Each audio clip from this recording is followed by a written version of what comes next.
নমস্কার বন্ধুরা, welcome to সিনে ইনসাইট।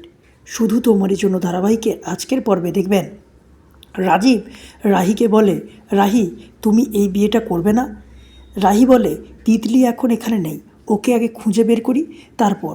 রাজীব বলে, বিয়ে করবে না বলে অজুহাত দিচ্ছ? তুমি যদি এই বিয়েটা না করো তাহলে আমি জানবো তুমি কথা দিয়ে কথা রাখতে পারো না। রাহুল বলে, রাহি যদিও বিয়েতে রাজি হয়ে যায় তাহলেও কি বিয়েটা হয়ে যাবে বাবা?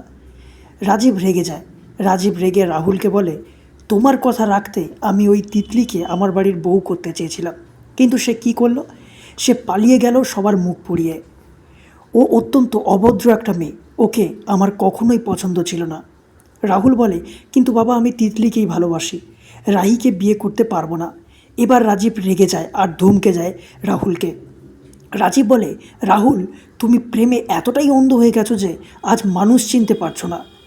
রাহুল আমার সম্মান আর বাড়ির সম্মান তোমার হাতে, এবার তুমি ভেবে দেখো তুমি কি করবে। এদিকে রাহির বাবা অসুস্থ হয়ে যায়।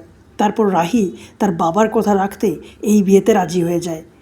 তারপর রাহুল রাহিকে সিঁদুর পরিয়ে দেয়।